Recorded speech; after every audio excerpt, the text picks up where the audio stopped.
تو شب ہجرت بستر رسول پر سو کر کبھی اپنی جان سے بزنس کر رہے ہیں اور کبھی اپنے بدن سے میدان احد میں ٹوٹی ہوئی تلوار لے کر نبی کا دفاع کرتے ہوئے نظر آتے ہیں۔ اور اگر تجھے اس بزنس کو اعلیٰ ترین مقام پہ دیکھنا ہے تو مومن آجا کربلا کا میدان وہ منظر پیش کرتا ہے کہ حسین بچوں کو قربان کر کے بزنس کرتے ہیں، اپنی جان پر تیر کھا کر بزنس کرتے ہیں، اپنا مال قربان کر کے بزنس کرتے ہیں۔ سیدہ زینب کے بزنس کو دیکھ کہ وہ خدا سے کس طرح ڈیل کر رہی ہیں کہ اپنا سب کچھ لٹا کر اس کی رضاؤں کو خرید کر بتایا اگر کوئی بہترین تجارت ہے وہ اپنے رب کے ساتھ کی گئی تجارت ہے۔ صلوات پڑھیں محمد و آل محمد۔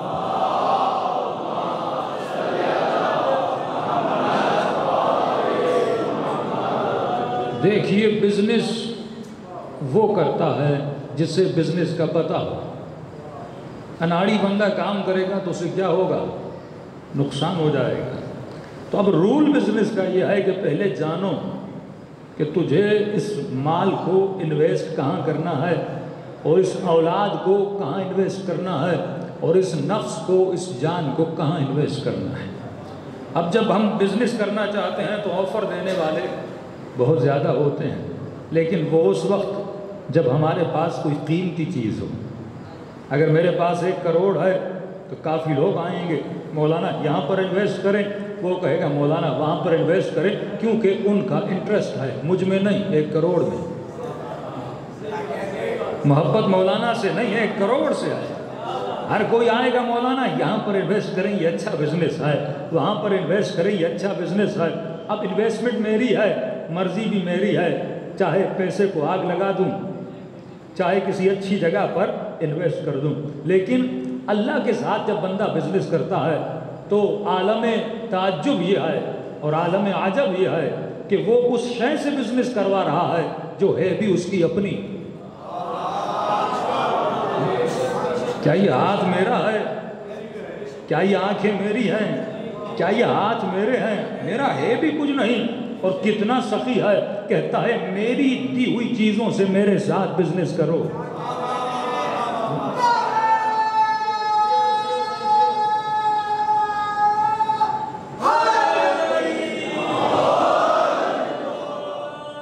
جو چیز میری ہے اسی کے ساتھ میرے ساتھ بزنس کرو۔ جو تمہیں مال ملا ہے وہ مال بھی میرا دیا ہوا ہے۔ جو تیرے بدن پر کپڑے ہیں یہ بھی کپاس سے بنے ہیں، اور کپاس بھی میں نے زمین سے نکالی ہے۔ یہاں تک کہ تمہارے وجود کا ذرہ ذرہ اس کائنات کے ذرے ذرے سے بنا ہے۔ انسان کا وجود پانی سے بنا، ہوا سے بنا، آکسیجن سے بنا، ان تمام چیزوں سے بنا، مٹی سے بنا، مٹی بھی میری، پانی بھی میرا، ہوا بھی میری، آکسیجن بھی میرا۔ تیرا کچھ بھی نہیں ہے، لیکن کمال سخاوتی ہے جو میں نے تجھے دیا، اس سے آ کر میرے ساتھ کیا کر؟ بزنس کر۔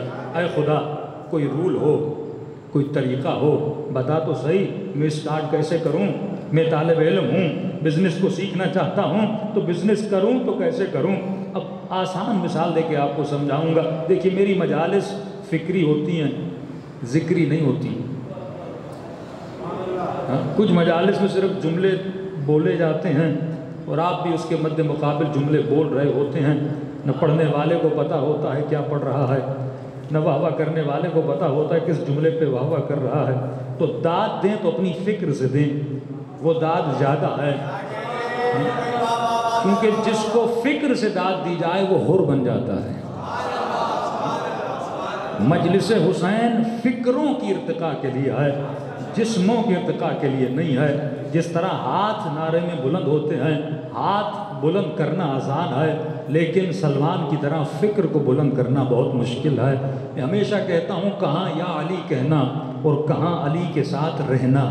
یا علی کرنا آسان ہے، لیکن علی کے ساتھ زندگی بسر کرنا بہت مشکل ہے۔ اب آسان سی مثال دے کر توجہات رہیں گی تو بات بھی میری سمجھ میں آئے گی، کچھ لے کر مجلس سے جائیں گے۔ دیکھیے آپ کسی دکان پہ جاتے ہیں، پیسہ کس کا؟ آپ کا۔ آپ نے کہا کہ بھائی موبائل خریدنا ہے، کون سی موبائل چاہیے؟ سیمسنگ کی چاہیے، ایپل کی چاہیے، جو بھی چاہیے۔ آپ نے کہا ٹھیک ہے، 1 لاکھ کی، 50,000 کی، جتنی بھی ہے یہ پیسہ لو، موبائل مجھے دو۔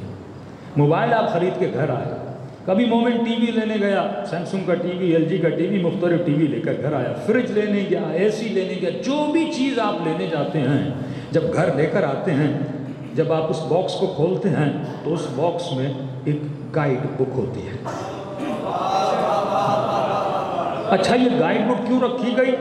میں کہوں کہ موبائل میں نے خریدا، مال میرا، کوئی اور مجھے گائیڈ کیوں کرے؟ بھئی میرا موبائل ہے، جس طرح چلاؤں وہ کہے گا، اگر جس طرح میں نے کہا چلاؤ گے نہیں، یہ موبائل چلے گا نہیں۔ یا علی ہے تیرا موبائل، لیکن جیسے میں کہوں گا ویسے چلے گا۔ اچھا کیسے؟ کہ یہ آن کا بٹن ہے، یہ آف کا بٹن ہے، اور یاد رکھو موبائل کو ایسے استعمال کرنا جیسے اس گائیڈ بک میں لکھا ہے، لیکن اگر تم نے ویسے استعمال نہیں کیا تو اس موبائل کی جو گارنٹی ہے وہ ویلڈ نہیں رہے گی، وہ گارنٹی ختم ہو جائے گی۔ اگر ٹی وی کی 5 سال گارنٹی ہے، اس کو استعمال ایسے کرنا جیسے کمپنی نے کہا، اپنی مرضی سے کوئی پیچ کھول نہ دینا، اپنی مرضی سے کوئی تار اکھاڑ نہ دینا، اگر خراب بھی ہو جائے تو وہی کرنا جو کمپنی کا ہے۔ تو آپ سوال کر سکتے ہیں، ارے مال میرا، دولت میری، خریدوں میں، ملکیت میری، میں تمہاری گائیڈ بک پہ عمل کیوں کروں؟ تو آواز آئی کہ تو نے خریدی ضرور ہے لیکن تو نے بنائی نہیں ہے۔ اس موبائل کو بنانے والا میں ہوں، اس موبائل کو کریٹ کرنے والی میں کمپنی ہوں، لہٰذا مجھے پتا ہے کون سا بٹن کون سا عمل کرتا ہے، کون سا بٹن سوئچ آف کا ہے، کون سا بٹن والیوم کو ہائی کرتا ہے، کون سا بٹن والیوم کو لو لیول پہ لے آتا ہے، کیونکہ بنایا میں نے ہے۔ لہٰذا بتاؤں گا بھی میں کہ تمہیں موبائل کو استعمال کیسے کرنا ہے۔ تو ہے کوئی کائنات کا ایسا بچہ، ہے کوئی کائنات کا ایسا انسان جو یہ کہے کہ اس بدن کو میں نے بنایا ہے؟ تو نے بنایا نہیں ہے، پروسیس ضرور کیا ہے، لیکن تو بنانے والا نہیں ہے۔ اب جب تو بنانے والا نہیں ہے تو یقیناً جو بنانے والا ہے وہ تجھے بتائے گا اس بدن کو استعمال کیسے کرنا ہے۔ تو اللہ کی آواز آئی، ارے جب دنیا کی کمپنیوں کی اتنی عقل ہے تو پتا ہے کہ موبائل بنانے کے بعد گائیڈ بک دی جاتی ہے، ٹی وی بنانے کے بعد گائیڈ بک دی جاتی ہے، تو کیا اس حکیم متدبر کے پاس عقل نہیں ہوگی جس نے بدن کو بنایا ہے اور بنانے کے بعد صرف بنا کر چھوڑ نہیں دیا، کہا میں نے تجھے گائیڈ بک دی ہے، وہ تمہارے گھروں میں موجود ہے، جس گائیڈ بک کا نام قرآن ہے۔ اب یہ کتاب تجھے بتائے گی تجھے اس بدن کو استعمال کیسے کرنا ہے، آنکھوں کو یوز کہاں پر کرنا ہے، کانوں کو استعمال کیسے کرنا ہے، زبان کو استعمال کیسے کرنا ہے۔ اور عجیب مقام فکر ہے، کمپنیاں صرف گائیڈ بک نہیں دیتی، کہتی ہیں اگر سمجھ میں نہ آئے تو ایک ہیلپ لائن بھی ہے، اس پر فون کیا کر، اس پر کال کیا کر۔ اب یہ ہیلپ لائن والا بتائے گا کہ لکھنے کا مطلب کیا تھا، اس عبارت کا مطلب کیا تھا، اس جملے کا مطلب کیا تھا۔ تو صرف میں نے گائیڈ بک تمہیں نہیں دی، صرف میں نے تجھے قرآن نہیں دیا، بلکہ میں نے تجھے 12 ہیلپ لائنیں دی ہیں۔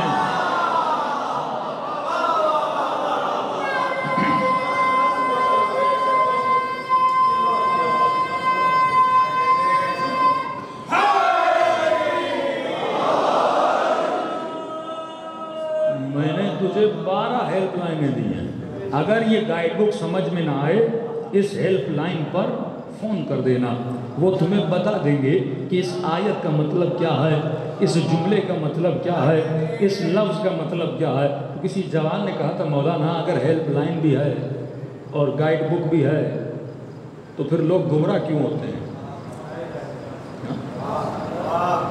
اگر ہیلپ لائن بھی ہے اور گائیڈ بک بھی ہے تو لوگ گمراہ کیوں ہوتے ہیں؟ میں نے کہا آپ نے سچ کہا، گائیڈ بک بھی ہے، ہیلپ لائن بھی ہے، گمراہ اس لیے ہوتے ہیں کیونکہ رانگ نمبر ڈائل کرتے ہیں۔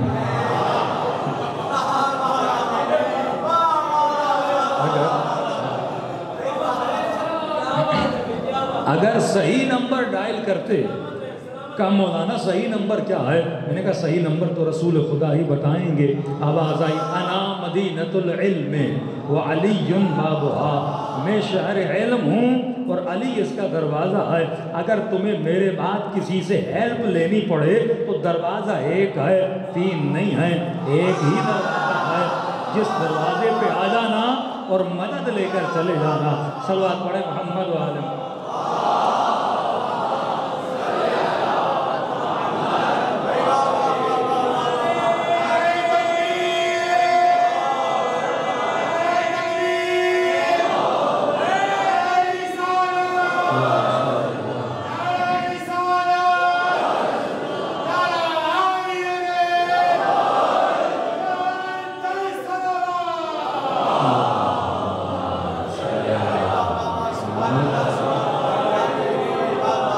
تمہیں اسی طرف رجوع کرنا تھا جو رسول خدا نے بتایا۔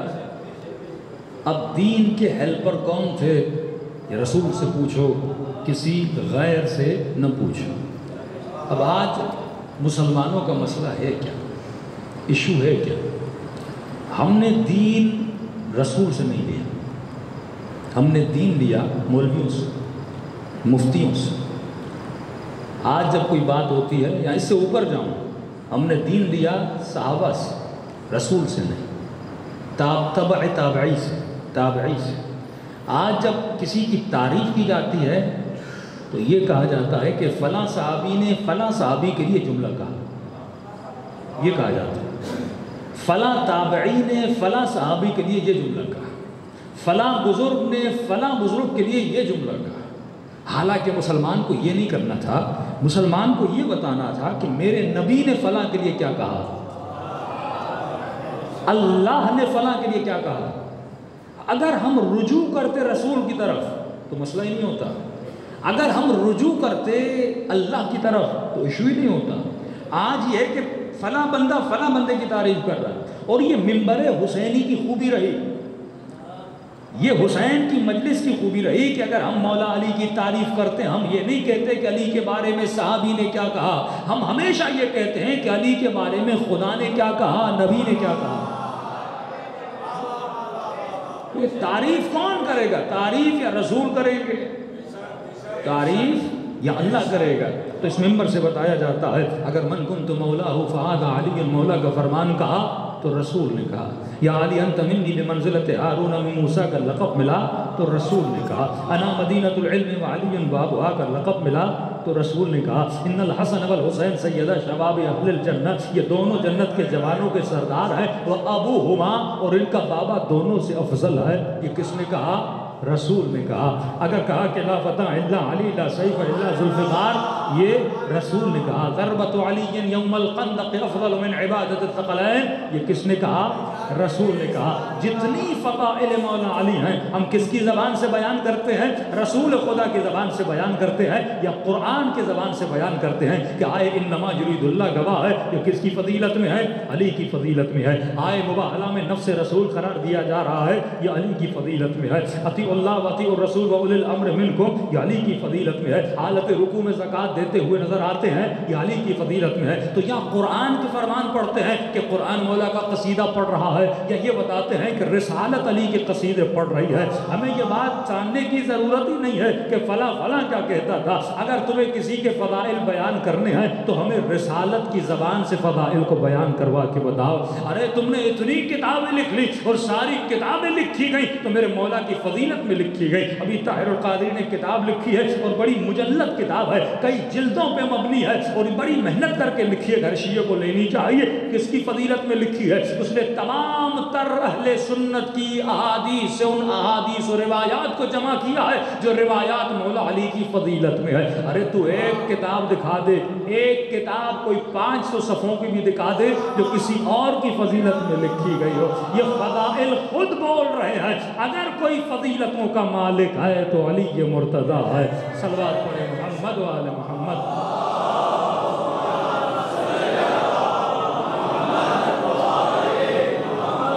وعجل فرجہم، اللہ نے آواز دی اے انسان میں نے تمہارے وجود کو بنایا، صرف اس جسد خاکی کو بنا کر چھوڑ نہیں دیا۔ یہ جسد بنا، اس جسد کو سمجھنے کے لیے میں نے تمہیں ایک کتاب دی، اور اس کتاب کو سمجھنے کے لیے میں نے تجھے 14 معصوم دیے کہ جن سے پوچھو اس آیت کا مطلب کیا ہے۔ آواز آئی حل ادلکم، اے بندے آ جا اپنے رب کے ساتھ تجارت کر، بزنس کر۔ اے خدا کس طرح کروں؟ کہ اسی طرح جس طرح علی نے کیا، اسی طرح جس طرح حسن نے کیا، اسی طرح جس طرح حسین ابن علی نے کیا۔ آپ سے ایک چھوٹا سا سوال ہے، آپ کو ایک ڈاکٹر پسند آتا ہے اور آپ کہتے ہیں کہ مولانا، بچہ کہتا ہے کہ میں ڈاکٹر بنوں، کہ مجھے فلاں ڈاکٹر کی طرح بننا ہے۔ اچھا کس طرح یہ ڈاکٹر بنے گا؟ یہ اس ڈاکٹر کے پاس جائے گا کہ قبلہ میرا بچہ آپ کی طرح بہت اچھا ڈاکٹر بننا چاہتا ہے۔ اچھا بتائیے آپ نے تعلیم کہاں سے حاصل کی؟ کس کالج میں پڑھے؟ کس یونیورسٹی میں پڑھے؟ گریجویشن کہاں سے کی، اب یہ بتائے گا میں فلاں کالج میں کیا فلاں جگہ سے، لہٰذا آپ بھی اپنے بچے کو اسی کالج میں بھیجیں گے۔ اب کہیں گے جب بچہ ڈاکٹر بن گیا قبلہ آپ اپنے تجربہ اس بچے کو ایکسپیرینس انتقال دیجیے، وہ اپنے سارے ایکسپیرینسز کو بچے کو بتائے گا۔ تو اگر یہ بچہ بھی اس ڈاکٹر کی طرح بننا چاہتا ہے، پہلے اس بچے کو اپنے ذہن میں وہی نالج ڈالنی ہوگی جو اس ڈاکٹر کے ذہن میں ہے۔ امپورٹ یا ایکسپورٹ آپ ذہن سمجھ لیں کہ جس طرح اس لیپ ٹاپ کے اندر قرآن ہے، میرے لیپ ٹاپ میں قرآن نہیں ہے، آپ کی موبائل کا ایک سافٹ ویئر ہے جو اذان دیتا ہے، میری موبائل میں نہیں ہے، تو اگر یہ سافٹ ویئر میری موبائل میں بھی ایسی ہی آواز نکلے جیسی آپ کی موبائل میں نکلتی ہے، میری موبائل میں بھی قرآن کی وہی تلاوت چلے جو آپ کی موبائل میں چلتی ہے، تو آسان طریقہ یہ ہے اس کو ٹرانسفر کیا جائے، یا ڈیٹا کیبل کے ذریعے یا بلوٹوتھ کے ذریعے یا وائرلیس کے ذریعے، کسی بھی ذریعے سے اس کو جیسے وہ چیز میرے موبائل میں آئے گی پھر میری موبائل سے بھی وہی آواز نکلے گی جو آپ کی موبائل سے نکل رہی تھی۔ اب مومن کو بننا ہے سلمان فارسی جیسا، اب اس مومن کو بننا ہے میثم تمار کی طرح، اب اس مومن کو حضرت علی بن ابی طالب کو کیا کرنا ہے، فالو کرنا، بڑا سمپل ہے۔ ایک ہے ظاہر ویسا بنانا، لیکن ظاہر ٹیمپریری ہوتا ہے۔ آپ نے کالا لباس پہنا، آپ نے مولا حسین کا علم اٹھایا، دنیا کہے گی یہ کون ہے، شیعہ ہے، لیکن کل آپ نے کالا لباس اتار دیا، پینٹ شرٹ پہن کے، اور آج کل کے اسٹائل مار کے آپ چلے گئے کہیں گھومنے پھرنے، کسی کو پتہ بھی نہیں لگے گا یہ شیعہ ہے۔ تو اس کا مطلب ظاہر جب چینج ہوتا ہے تو بندے کی شناخت چینج ہو جاتی ہے، لیکن ایک چیز ہے باطن، کہ اگر لباس اتر بھی جائے، بدن سے سر اتر بھی جائے، اس کی شناخت نہیں بدلتی۔ کیوں؟ کیونکہ اصل ہے تمہاری فکر۔ اگر تمہیں میثم بننا ہے، اگر تمہیں حسینی بننا ہے کہ مثلی لا یبایع مثل یزید، مجھ جیسا، اس کا مطلب حسین جیسا بن سکتے ہو، یہ جیسا وہابیوں والا جیسا نہیں ہے۔ اگر مجھ جیسا ہوگا تو یزید جیسے کی بیعت نہیں کرے گا، اس کا مطلب کیا ہے، جس کی فکر مجھ جیسی ہوگی۔ اس کا مطلب تم فکر حسین کو لے سکتے ہو۔ مولا اس فکر کو کیسے لوں گا؟ فرمایا پہلے ریڈ کر حسین کی فکر کو، پہلے پڑھ کے حسین کے مائنڈ میں کیا تھا، حسین کے ذہن میں کیا تھا، حسین کی فکر میں کیا تھا۔ جو کچھ فکر حسین ہے اس کو امپورٹ کر اپنے مائنڈ میں، جب وہ ڈیٹا تمہارے مائنڈ میں آئے گا، اب باڈی کے جو ایکشنز ہیں وہ بھی وہی ہوں گے جو مائنڈ میں ہیں۔ آسان کروں، آپ کو بریانی پسند ہے، ٹھیک ہے، بریانی کو دیکھا منہ میں پانی آ گیا، ایک بندہ بریانی دیکھتا اس الٹی آ جاتی ہے۔ بھئی دونوں نے ایک چیز کو دیکھا لیکن دونوں کے مائنڈ میں چیزیں ڈیفرنٹ تھیں۔ جب چیزیں ڈیفرنٹ ہوتی ہیں تو باڈی کے ایکشنز بھی ڈیفرنٹ ہوتے ہیں۔ علی کا نام سنا چہرہ مسکرا گیا، دشمن کا نام سنا علی کے چہرہ مرجھا گیا۔ بھائی چہرے کو ہوا کیا اچانک؟ کیونکہ آپ کے مائنڈ میں کچھ ہے، ایک محبت کی ہسٹری ہے، ایک نفرت کی ہسٹری ہے۔ بندہ ایک ہی ہے، اس نے علی کا نام سنا مسکرا گیا، اور دوسرے نے سنا اس کا چہرہ مرجھا گیا۔ پتا چلا کہ دونوں کی جو میموری ہے وہ سیم نہیں ہے، دونوں کا جو مٹیریل ہے وہ سیم نہیں ہے۔ تو اہل بیت کوشش کرتے تھے اس مٹیریل کو بدلیں، جب یہ مٹیریل بدل جاتا تھا تو جسم کے ایکشن بھی بدل جاتے تھے۔ وہی بندہ جو نماز پڑھتا نہیں تھا لیکن اہل بیت اس کے قریب گئے، اس نے علم اہل بیت لیا، اس کا وجود نمازی بن گیا۔ اچھا ایک اور سوال آپ سے کروں، یہ بڑا اہم ہے۔ کافی لوگ کہتے ہیں مولانا دعا کریں امام زمانہ کی زیارت ہو جائے۔ کافی نوجوان ملتے ہیں، مولانا کون سا عمل کون سا ذکر کریں، مولا حسین کی زیارت ہو۔ کوئی مسلمان کہتا ہے ایسا عمل بتائے، رسول کی زیارت ہو۔ اچھا عمل بتا بھی دیا آپ نے، کر بھی لیا، زیارت ہو بھی گئی، کیا ہوگا؟ اگر امام کو دیکھ بھی لیا ہوگا کیا؟ اچھا کوئی کہتا ہے کاش میں رسول خدا کے زمانے میں، کہتا ہوں شکر کرو رسول کے زمانے میں نہیں تھے، کیونکہ ہمارے حالات ایسے ہیں ہی نہیں کہ ہم سلمان بن پاتے ہیں۔ یہ شکر کرو کہ کربلا کے زمانے میں نہیں تھے۔ اگر کوئی ابن زیاد ہمارے سر پہ ہوتا اور اتنی مال اور دولت اور رشوت اور سب کچھ دیتا، مال بھی خطرے میں ہوتا، جان بھی خطرے میں ہوتی، اس زمانے میں اتنا میڈیا تھا نہیں کہ سب حسین کو جان سکیں۔ کئی لوگوں کو پتہ ہی نہیں تھا کہ شان مولا حسین، شکل دیکھی نہیں تھی، ابن زیاد حلیہ بدل کیا لوگوں نے سمجھا حسین ہے۔ جو ابن زیاد کوئی نہ پہچان سکے کہ حسین ہے کہ نہیں ہے، جو جسم کا فرق نہ جان سکیں وہ فکر کا فرق کیسے جانتے ہیں؟ یہ کوفے کے حالات تھے، شکر کرو کہ کوفے میں نہیں تھے، اور اللہ جانے اگر ہوتے تو اللہ پتہ نہیں کہ ہم کہاں ہوتے۔ یہ شکر ہے کہ اس زمانے میں پیدا ہوئے جس زمانے میں 12 اماموں کی پوری انفارمیشن موجود ہے۔ اور اچھا اگر اس زمانے میں ہوتے بھی تو وہ زمانہ اتنے فخر کا زمانہ نہیں تھا میرے نزدیک۔ کیوں؟ کہ اگر میں مولا علی کے زمانے میں ہوتا تو صرف مولا علی کے فرمان سنتا، مولا حسن کو نہیں سن پاتا، امام حسین کو نہیں سن پاتا، مولا زین العابدین کو نہیں۔ اب اس زمانے میں ہو کہ تم 12 کے فرامین سن سکتے ہو۔ اچھا اگر ہوتے تو ہوتا کیا؟ تو مومن کہہ رہا تھا، میں نے کہا چلو امام زمانہ آ گئے آپ کے محلے میں تو آپ کیا کرو گے؟ مولانا ملوں گا، قدم بوسی کروں گا، ہاتھوں کا بوسہ لوں گا۔ اچھا پھر کیا کرو گے؟ اپنے گھر میں دعوت دوں گا۔ میں نے کہا چلو امام آ بھی گئے، تم نے گلے بھی لگا لیا، دل بھر کے مولا کو بوسے بھی دے دیے، گھر لے گئے، بہترین کھانا امام کو کھلا لیا۔ 1 دن 2 دن 3 دن اور کیا کرتے؟ اب اس نے اس سے آگے سوچا ہی نہیں، امام آئیں گے ہم کیا کریں گے؟ ہمیں تو یہ کہ مولا آئیں گے فلاں کا گلا کاٹیں گے۔ بھائی آپ کیا کرو گے امام آئے؟ مثلا مولا کوئی حکم نہیں دے رہے، مولا یہ بھی نہیں کہہ رہے کہ جہاد کرو، مولا کچھ بھی نہیں کر رہے، کہہ رہے بھائی میں 1 ہفتے کے لیے تمہارے گھر میں اسٹے کرنے کے لیے آ رہا ہوں، اور مولا آپ کے گھر آ گئے تو آپ کیا کرو گے؟ کہ مولانا اچھا بستر لگاؤں گا، اچھا مولا کے لیے اچھا AC آن کروں گا، چلو ٹھیک ہے۔ مولانا جو بہترین غذا ہے نا، جتنی مہمان نوازی کر سکتا ہوں میں اپنے امام کی کروں گا، ٹھیک ہے۔ کہ امام کو تمہارے گھر میں آنے سے پہلے کھانا نہیں مل رہا تھا، بسترہ نہیں مل رہا تھا، امام کو کوئی خدمت کرنے والا نہیں تھا کہ تم خدمت کرو گے؟ آج تک یہ فکر ہی ہمیں نہیں ہے کہ ہم امام ہوتے تو کیا کرتے۔ مولا علی ممبر پر ہیں، ابن عباس نیچے بیٹھے ہیں، خطبہ دے رہے ہیں، امام نے زمین کے احوال کو بتانا شروع کیا۔ اب ملائکوں کے حوالات کو بتانے کی باری آئی۔ جب دعویٰ کرتے تھے سلونی سلونی قبل ان تفقدونی، ایک مرتبہ ایک احمق نے علی سے سوال کیا کہ علی میرے سر میں بال کتنے ہیں؟ سننا تھا، اور مولا علی نے اپنے خطبے کو وہیں پہ ختم کیا، اور ختم کرنے کے بعد گھر چلے گئے۔ ابن عباس کہتا ہے پوری زندگی حسرت میں رہا ہے کاش علی کا خطبہ پورا ہوتا، مجھے پتہ چلتا کہ آسمان میں ملائک جو رہتے ہیں ان کے حوالات کیا ہیں۔ کا اصرار کیا، لیکن علی نے کہا لوگوں میں قابلیت نہیں کہ میں اپنا علم ان کو عطا کروں، ان کو تو یہی جاننا ہے کہ سر میں بال کتنے اور انار کے دانے کتنے ہیں۔ علی جو ان سے خود سے دینا چاہتا ہے۔ لوگ کہتے ہیں مولا علی رات کے اندھیرے میں کنویں میں سر ڈال کے روتے تھے، کن باتوں پہ روتے تھے؟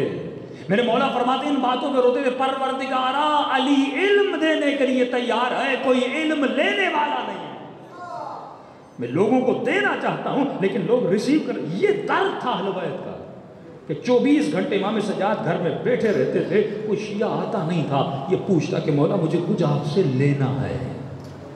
تو اصل مقصد اہل بیت یہ تھا کہ جب اہل بیت تیرے پاس ہوں ان سے کچھ لے۔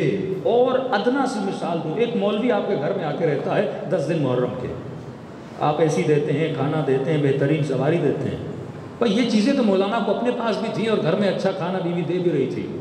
آپ نے سوال یہ اس مولانا سے استفادہ کیا لیا، اس کے علم سے فائدہ کتنا لیا؟ 1 گھنٹہ بیٹھ کے اس مولانا سے کتنے سوال کیے، دین کے بارے میں، شریعت کے بارے میں، اسلام کے بارے میں، آقا حسین کے بارے میں، امام زمانہ کے بارے میں؟ تم اس سے استفادہ کیا لے رہے ہو؟ اگر گھر میں بہترین AC لگا لو لیکن اس AC کو آن نہ کرو، دنیا کہے گی یہ پاگل ہے، اس نے خرچہ کیا AC لگایا لیکن آن ہی نہیں کر رہا۔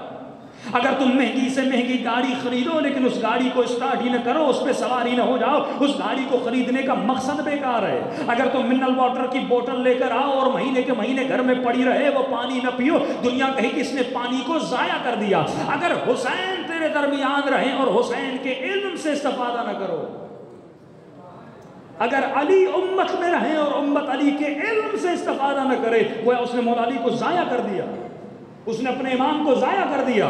وہ مولا جو ہدایت دینے کے لیے آیا تھا اس نے ہدایت کے فرمان نہیں لیے. اور آج اپنے جوان کو کہتا ہوں یہ بتا اگر علی ہوتے تو علی کیا کرتے؟ اگر تم مولا علی کے زمانے میں ہوتے تو مولا تمہیں کیا دیتے؟ علی علم دیتے. علم لفظوں میں دیا جاتا ہے.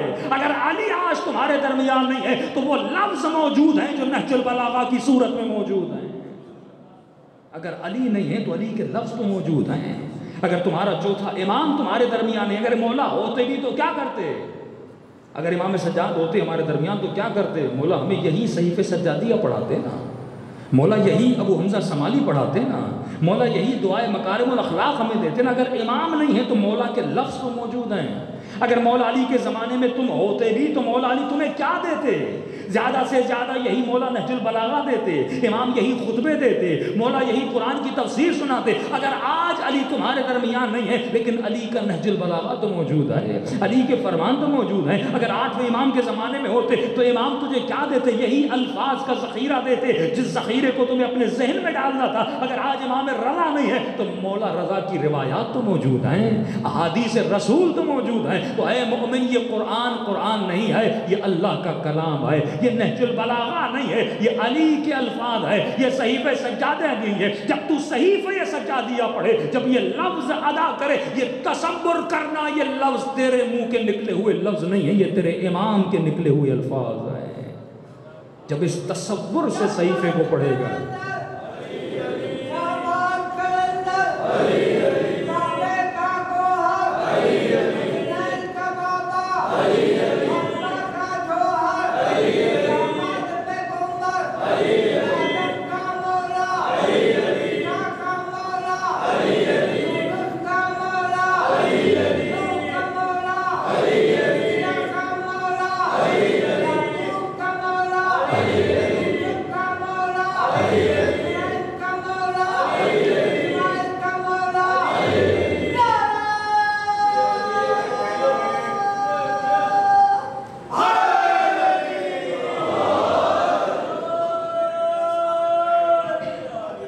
ایسے 4 نعرے لگ گئے تو 20 منٹ تو نکل گئے.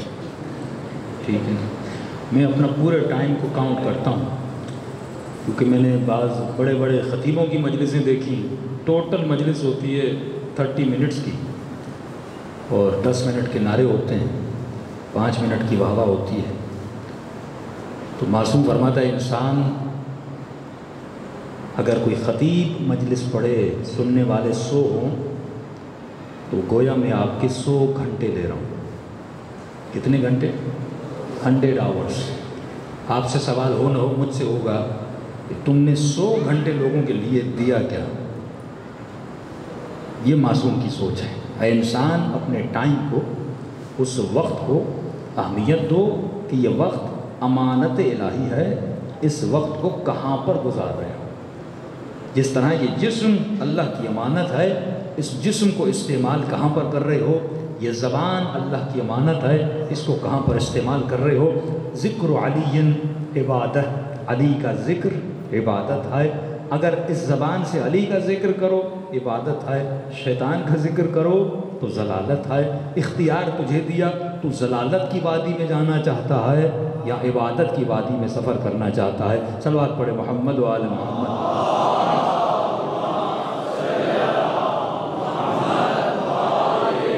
تو ہدف حیات بشر یہ تھا کہ انسان اپنی فکر کو استعمال کرے. اگر آج مولا علی کا جسم ہمارے درمیان نہیں ہے لیکن مولا علی کی فکر آپ کے گھروں میں پڑی ہوئی ہے. 14 کے 14 امام آپ کے گھر میں موجود ہیں.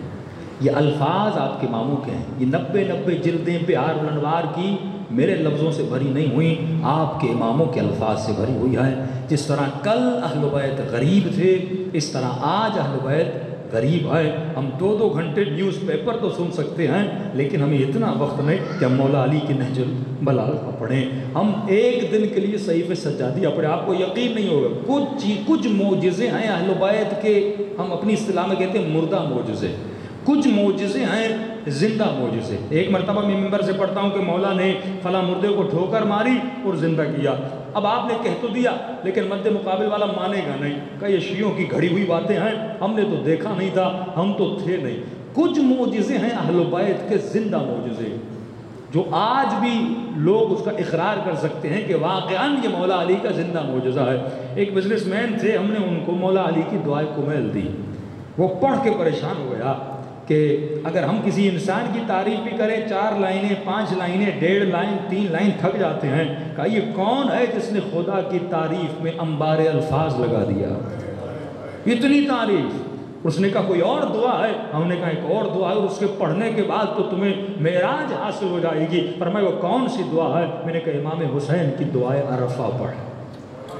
پوری دعا میرے آقا نے کھڑے ہو کر پڑھی ہے، اور جب اس نے یہ دعا ختم کی اس نے کہا واقعاً کوئی امام حق ہو سکتا ہے تو وہ اہل بیت ہے۔ ایک دعا کی وجہ سے وہ شیعہ بن گیا کہ عام انسان ایسی دعا نہیں پڑھ سکتا، اور کھڑے ہو کر بغیر سوچے بغیر، یعنی امام کی زبان سے الفاظ ایسے نکل رہے تھے جیسے چشمہ زمین سے جاری ہوتا ہے، الفاظ نکلتے جاتے تھے، حسین کے آنسو ایسے بہہ رہے تھے۔ کون ایسی دعائیں کسی مکتب میں موجود نہیں ہے، لیکن اگر کوئی مکتب میں ایسی دعائیں ایسے الفاظ موجود ہے وہ مکتب اہل بیت ہے۔ میں نے کئی سال پہلے اہل بیت کے زندہ معجزے کی دلیل یہ دی تھی، میں نے کہا مولا ممبر پر گئے تھے اور لوگوں نے سوال کیا تھا یا علی کوئی ایسا خطبہ دے سکتا ہے جس خطبے میں نقطہ نہ ہو؟ علی نے سوچا نہیں، علی نے یہ نہیں کہا کہ کل رات لکھ کے آؤں گا کسی شاعر کی طرح اور تمہیں سناؤں گا۔ امام نے کہا کسی نے کہا تو نہیں لیکن علی ابھی تجھے سنا دیتا ہے۔ مولا اسی وقت خطبہ، اسے کہتے ہیں علم لدنی، جو کسی مدرسے سے لے کر نہ آئے، بغیر سوچے جب زبان پر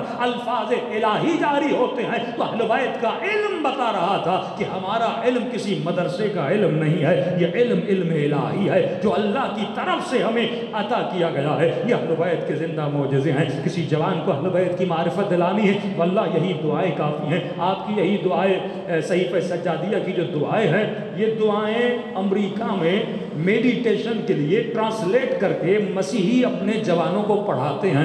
ایک مومن کہتا ہے جب میں وہاں پر گیا اور مجھے دعا دی گئی، انگلش میں تھی، میں پڑھنے لگا، وہ پریشان ہو گیا، یہ الفاظ جانے پہچانے لگتے ہیں۔ جب میں نے ان الفاظ کو صحیفہ سجادیہ میں دیکھا، ہو بہو وہی الفاظ تھے۔ اس مسیح پادری کو میں نے کہا کہ یہ الفاظ تو ہمارے امام کے ہیں، کہ مجھے پتہ نہیں تھا، کسی مسلمان نے کتاب دی تھی جس کتاب میں یہ الفاظ تھے۔ میں نے کہا اتنے سنہری الفاظ ہیں، تو جہاں پر حق کے الفاظ ہوتے ہیں اس کا کسی مذہب سے تعلق نہیں ہوتا۔ امام فرماتے آئے مومن، ہم نے تجھے اتنے خزانے دیے ہیں، لیکن سوال یہ ہے تم اس خزانوں سے استفادہ کیا کرتے ہو؟ دیکھیے آپ کے گھر میں پانی کی ٹینکی لگی ہوئی ہو، اگر آپ پانی نہ پئیں تو قصور آپ کا ہے، ٹینکی تو موجود ہے۔ علم اہل بیت کتابوں میں موجود ہے، سوال یہ ہے یہ جوان اس علم کو حاصل کتنا کرتا ہے؟ صلوات پڑھے محمد و آل محمد۔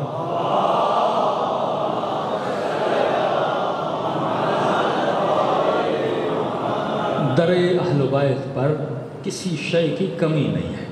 اللہ نے اتنی بڑی نعمت سے نوازا اس قوم کو، سوال یہ ہے کہ یہ قوم اس نعمت سے استفادہ کتنا کرتی ہے۔ فرمایا قیامت کے دن کا ایک نام ہے یوم الحسرہ۔ کون سا دن؟ حسرت کا دن۔ ہر بندہ حسرت کھائے گا کہ یوم تری المؤمنون والمؤمنات یسعی نورہم بین ایدیہم وبایمانہم۔ ایک مرتبہ دیکھیے گا کچھ لوگ آ رہے ہیں، ان کے چہروں سے نور نکل رہا ہے، تو حسرت کھائے گا کاش میرے چہرے سے بھی نور نکلتا ہے۔ جس طرح مال کے لیے حسرت کھاتے ہو نا، میرے پاس یہ ہوتا وہ ہوتا، وہاں پر بھی حسرت کھاؤ گے، اے کاش یہ مقام ملتا، اے کاش وہ مقام ملتا۔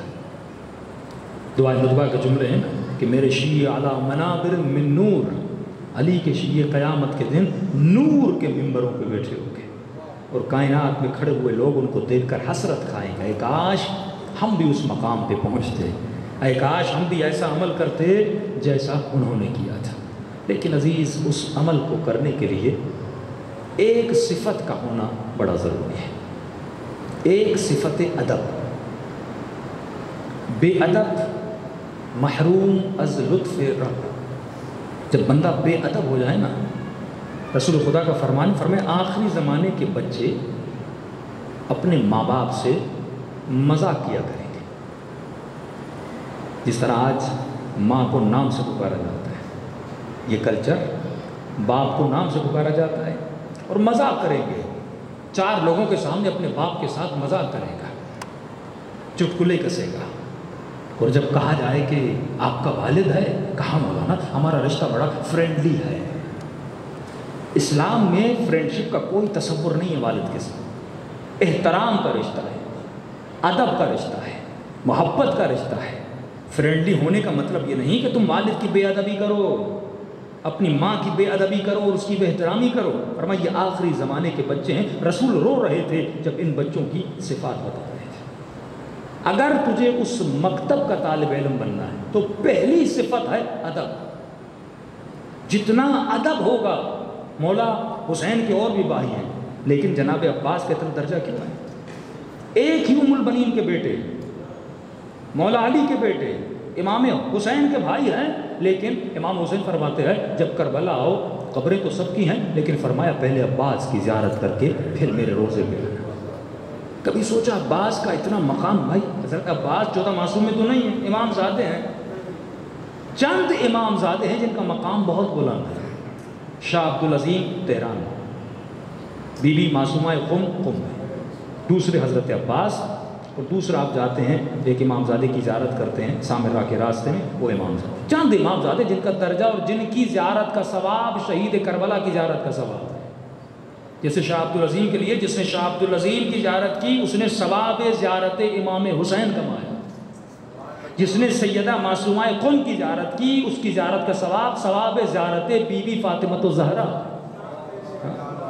کتنا ثواب ہے بھائی! ایک امام زادے ہیں لیکن انہوں نے کیا کیا کہ خدا نے ان کے مقام کو اتنا بلند۔ حضرت عباس کی بیسٹ کوالٹی اگر گنوائی جائے وہ ہے ادب، اپنی امام کی اجازت کے بغیر نہ بولنا۔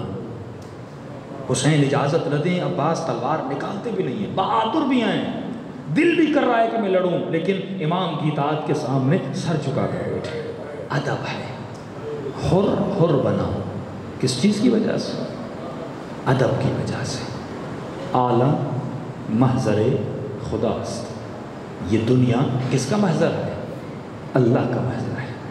جب تمہارا عقیدہ ہے کہ امام زمانہ حاضر بھی ہیں ناظر بھی ہیں، حاضر ہیں مطلب مجھے دیکھ رہے ہیں، ناظر ہیں آنکھوں سے میرے اعمال پر میری زندگی پر نظارت کر رہے ہیں۔ اب جس کا عقیدہ یہ ہو کہ میرا مولا مجھے دیکھ رہا ہے، امام کے محضر میں ہوں، گویا امام کے سامنے لیکن میں نہیں دیکھ رہا، مولا دیکھ رہے ہیں۔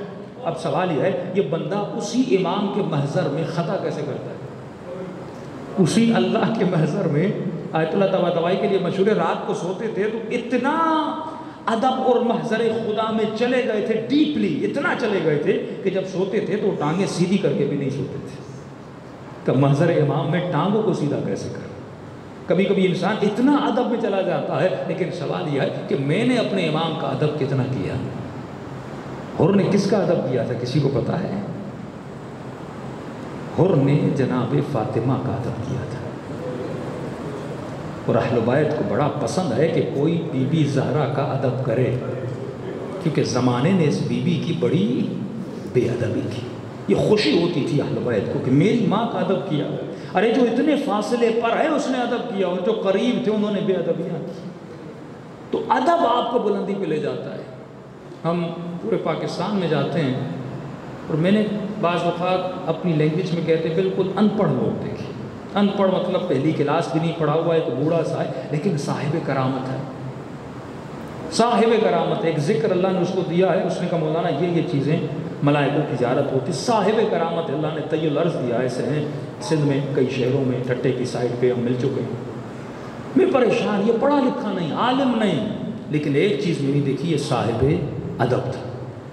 آیت اللہ بہجت قم سے مشہد جاتے تھے اور ان کی روٹین تھی کہ صبح فکس 7 بجے امام رضا کے حرم آتے تھے، گرمیوں کے موسم میں وہ مشہد آتے تھے۔ لوگوں کا ہجوم ہوتا تھا کہ جیسے تقریباً 1.5 گھنٹہ بیٹھ کے ذکر کرتے تھے، ذکر کرنے کے بعد امام کی زری کی طرف جاتے تھے، پھر وہاں آدھا گھنٹہ ذکر کرتے تھے۔ اب یہ بس یہی وقت ہوتا تھا لوگوں کو ملنے کا، جب اٹھتے تھے تو لوگ ملتے تھے، کوئی ذکر پوچھتا تھا، کوئی ان کے ہاتھوں کا بوسہ لیتا تھا۔ اتنے میں ہماری سندھ کا ایک ملنگ تھا۔ اب دیکھیے نا کہ معرفت ہو اور ادب ہو تو یہ عرفا بھی ان کو پہچان جاتے ہیں۔ جس کو فارسی نہیں آتی تھی وہ ہر سال آتا تھا اور حرم میں ایک مرتبہ وہ پہنچا، اس کی عادت تھی جب بھی آتا تھا ایک شربت بناتا تھا آغا بہجت کے لیے اور آ کر ان کو دیتا تھا، وہ بھی ان سے لیتے تھے اور پیتے تھے۔ وہ پہنچا، آغا بہجت جا چکے تھے، تھوڑا دیر سے پہنچا۔ وہ بوڑھا حرم سے نیچے اترا، نیچے پارکنگ میں جا کے کھڑا ہو گیا۔ اب ہم نے کہا بھائی آغا بہجت تو نکل گئے، چلے گئے، تم یہاں انتظار کیوں کر رہے ہو؟ کہ نہیں ان کو پتا ہے کہ میں آؤں گا اور میں یہیں کھڑا ہوں۔ ہم نے 10 منٹ صبر کیا، آقا بہجت کی گاڑی گھوم کے وہیں پر آئی اور اس بوڑھے سے شربت پیا. تو بوڑھے نے کہا آقا کہاں تھے؟ آقا بہجت کہتے میں کئی وقت سے تیرا ہی انتظار کر رہا تھا. ایک بوڑھا جو بالکل ان پڑھ ہے لیکن ایک عالم کے دل میں اس کی اتنی محبت ہے. میں نے کہا پتہ میں اپنی لینگویج میں بات کرتا ہوں، ان کو پتہ چل جاتا ہے، وہ ایک اشارہ کرتے ہیں مجھے پتہ چل جاتا ہے، اپنا مفہوم دے دیتے ہیں. ایک عام سا ان بندہ ہے لیکن آپ دیکھیں کیونکہ اس کے وجود میں ادب ہے، وہ اہل بیت کا ادب کرتا ہے اور اتنا ادب ہے کہ محضر خدا میں رہتا ہے. ہم نے کبھی بھی اس بزرگ سے، اس بوڑھے سے کبھی گناہ کرتے ہوئے نہیں دیکھا. ایک اہل سنت کے بزرگ سے میں ملا، 75 سال اس کی ایج تھی، اہل سنت کا تھا. جب ملنے آیا اور امام حسین کا ذکر چھڑا، جسٹ امام حسین کا نام آیا، میں نے دیکھا اس کی آنکھوں سے آنسو رک نہیں رہے تھے. اور جیسے امام حسین کا نام آیا اس نے بس اتنا کہا کہ مجھے نہیں پتا کہ حسین نے حضرت علی اکبر کی مصیبت کو کیسے برداشت کیا ہوگا. وہ ہچکیاں مار کے رو رہا تھا. تو میں سمجھ گیا یہ یقیناً کسی مقام پر ہے کہ مولانا 24 گھنٹہ میرے ساتھ 2 ملائک ہوتے ہیں جن کو میں دیکھتا رہتا ہوں. اہل سنت کا ہے لیکن اللہ نے اتنی کرامت دی ہے. کیوں دی ہے؟ کیونکہ اس کے دل میں کس کا ادب تھا؟ اہل بیت کا ادب تھا. تو عزیزو یہ ادب جتنا بڑھائیں گے، یہ سوچ اپنے ذہن میں رکھیں کہ آپ کس کے محضر میں ہیں. محضر امام زمانہ میں ہیں، محضر پروردگار عالم میں ہیں. اور اس کے محضر میں جب بندہ ہوتا ہے اور اگر جرت کرے گناہ کرنے کی، معصوم فرماتے ہیں ہمارا شیعہ نہیں ہو سکتا. لیکن فرماتے ہیں انسان خطا کا پتلا ہے. اے انسان آ جا حسین کی مجلس میں. ایک تو ادب، دوسرا اپنی خطا کا اقرار. اللہ کو گنہگار کا اقرار بڑا پسند ہے. چوتھے امام فرماتے ہیں کہ اے میرے گنہگار بندو، عجیب جملہ پروردگار عالم کا. فرماتے ہیں اللہ کی آواز آتی ہے اے میرے گنہگار بندو، مجھے میرے ملائکوں کی تسبیح سے زیادہ تمہارا رونا پسند ہے. جبرائیل کی تسبیح سے زیادہ. ایک گنہگار جب اقرار کر کے اس کی دربار میں جاتا ہے تو اللہ کی آواز آتی ہے اس بندے کی آواز مجھے بہت پسند ہے. اور اگر اسی آواز میں حسین کا گریہ بھی ہو، اسی آواز میں غم کے آنسو بھی ہوں، تو یہ تو نور علی نور ہے. دلوں کو کربلا لے جائیں اور سلام کریں اپنے آقا حسین کو کہ فرمایا کثرت سے میرے دادا حسین کو سلام کیا کر. مولا کیوں؟ فرمایا کیونکہ عاشورہ کے دن ان لعینوں نے میرے بابا کو سلام نہیں کیا. مولا سلام کیوں نہیں کیا تھا؟ امام فرماتے ہیں کیونکہ سلام مسلمان کو کیا جاتا ہے، انہوں نے میرے بابا کو مسلمان ہی نہیں سمجھا. یہ مصیبت بہت پہلے سے چلتی آ رہی تھی کیونکہ سیدہ نے مولا علی کو کہا کہ علی میں نے سنا ہے لوگ تجھے سلام نہیں کرتے. امام نے فرمایا دختر رسول آپ سلام کی بات کرتی، میں سلام کرتا ہوں، یہ علی کے سلام کا جواب بھی نہیں دیتا. تو سلام سیدہ کے دل کی ٹھنڈک ہے. بی بی خوش ہوتی ہے جب حسین کو سلام کرتے ہو. دلوں کو کربلا لے جائیں اور سلام کریں اپنے آقا حسین. السلام علی الحسین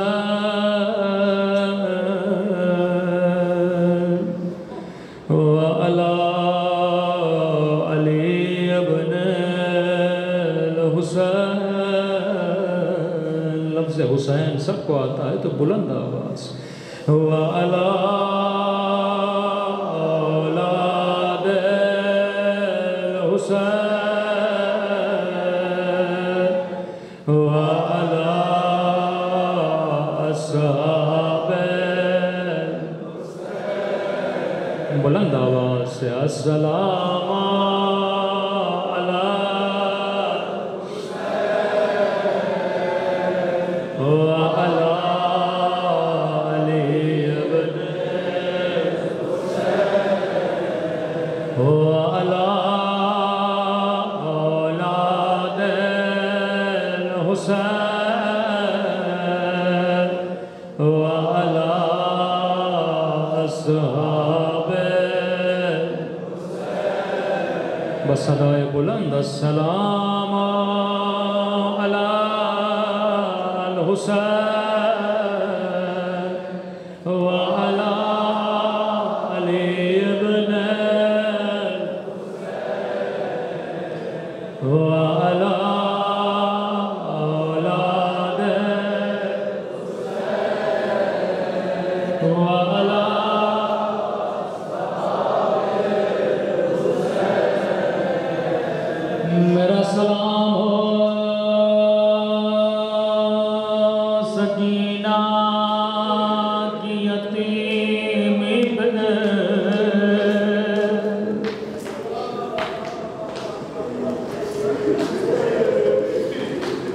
میرا سلام ہو زینب کی لٹی ہوئی چادر پہ،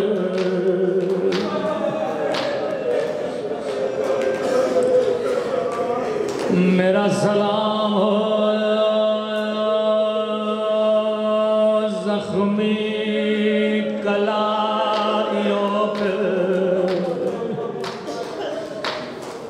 میرا سلام ہو ان خشک پھٹے ہوئے ہونٹوں پہ جن پہ ظالم چھڑی مار رہا تھا۔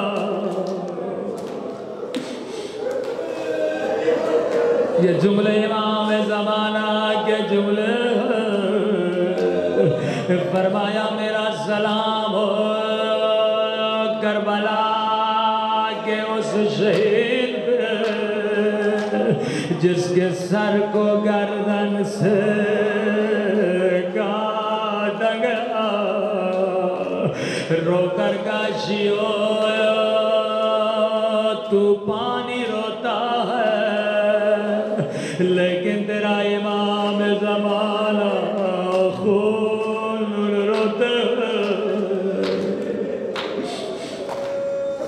فرمایا جب بھی آنکھوں میں آنسو آئے اپنے امام کے ظہور کی دعا کیا کرو۔ فرمایا جب بھی میرے ظہور کی دعا کرو خدا کو میری پھوپھی زینب کا واسطہ دیا کرو۔ بڑی مظلومہ بیوی ہے، خدا کو میری سکینہ کا واسطہ دیا کرو۔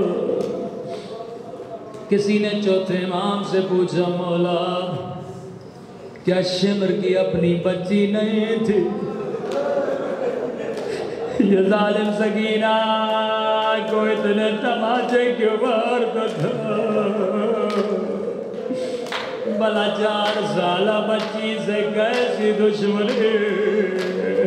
امام نے فرمایا دشمنی بچی سے نہیں تھی، یہ ظالم جانتا تھا زینب سکینہ سے بڑا پیار کرتی ہے، رباب سکینہ سے بڑا پیار کرتی ہے۔ جب زینب کا دل دکھانا تھا یہ سکینہ کو تماچے مارتا تھا۔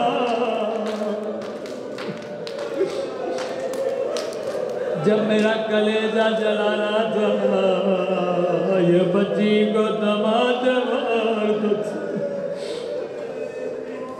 اسی لیے امام حسین فرماتے ہیں عزادارو جب بھی ٹھنڈا پانی پیو میری سکینہ کو سلام کیا کرو، ایک ایک گھونٹ کے لیے میری بچی کو ترسایا کرو۔ روایت کے جملے ہیں سادات کا قافلہ شام کا ایک شہر ہے نام ہے حلب، وہاں پہ پہنچا۔ فرمایا 40 گھوڑے سوار آگے آگے پیچھے پیچھے سیدوں کا قافلہ تھا۔ چوتھے امام فرماتے قافلے کو روکا گیا، سب بیویوں کو اتارا گیا۔ راوی کہتا شدت کی دھوپ تھی، جب یہ گردن کے توق گرم ہوتے تھے ان زخموں سے لگتے تھے، لیکن امام سجاد فرماتے اس گردن کے توق نے اتنی تکلیف نہیں ملی جتنا سکینہ کو رلایا، اس رونے نے میرے جگر کو جلا لیا۔ لمبا سفر اونٹوں کا سفر، ننھی سی بچی امام سجاد کی گودی میں تھی۔ فرمایا 40 گھوڑے سوار اترے، شمر نے پانی کا مشق لیا، اپنے سپاہیوں کو پانی پلانے لگا۔ اس بچی کی نگاہ پانی پہ پڑ گئی، آہستہ سے کہا بھیا سجاد مجھے پیاس لگی ہے، وہ تھوڑا پانی مل جائے۔ سجاد اگر اجازت ہو میں اس سے پانی مانگوں۔ امام سجاد نے فرمایا سکینہ یہ تجھے پانی نہیں دے گا، لیکن جا اور حجت تمام کر، کہیں قیامت کے دن یہ نہ کہے بچی نے مانگا نہیں تھا۔ اب حسین کی بچی ننھے ننھے قدم ننگے پاؤں آہستہ آہستہ چلے۔ شمر کو کہا شمر تھوڑا پانی دے دو، مجھے خدا کی قسم ہے اگر کہتا سکینہ پانی نہیں دوں گا، حسین کی بچی تھی دوبارہ پانی نہیں مانگتی، لیکن ملعون نے کوئی جواب نہیں دیا، یہاں سپاہیوں کو پانی پلاتا رہا۔ سکینہ نے سمجھا شاید اس کے بعد پانی دے گا، شاید اس کے بعد پانی دے گا۔ امام سجاد فرماتے 40 گھوڑ سواروں نے وہ پانی پی لیا، لیکن حسین کی بچی اب تک پیاسی ہے۔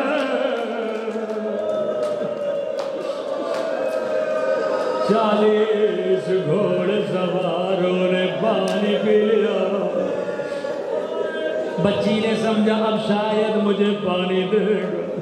امام فرماتے اس نے پھر پانی کا مشق لیا، اب اس نے گھوڑوں کو پانی پلانا شروع کر دیا، لیکن سکینہ اب تک پیاسی ہے۔ جب گھوڑوں نے بھی پانی پی لیا، بچی چل چل کے تھک گئے، ایک مرتبہ زمین پہ بیٹھ گئی، شمر اب تو پانی دے دے۔ سنو گے ملعون نے کیا ظلم کیا، ایک مرتبہ پانی لے کر بچی کی طرف بڑھا، بچی نے چلو بنایا مجھے تھوڑا پانی دے، لیکن روایت کے جملے ہیں ملعون نے سارا پانی زمین پہ پھینک دیا۔ سکینہ نے خود کو زمین پہ گرایا، او میرے 3 دن کے پیاسے بابا، او میرے علی اصغر،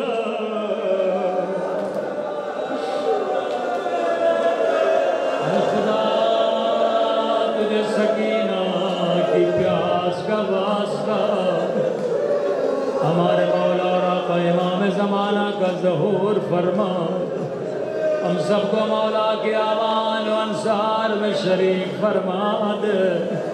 اے خدا ہمارے قبر و برزخ کے سفر کو آسان فرما، ان آنکھوں کو امام زمانہ کی زیارت نصیب فرما، ہمارے والدین کے صغیرہ کبیرہ گناہ معاف فرما، جو بیمار ہیں انہیں شفاء کاملہ اور عاجلہ نصیب فرما، تمام مومنین کی شرعی حاجات کو اپنی بارگاہ میں قبول فرما۔ ربنا تقبل منا انک انت السمیع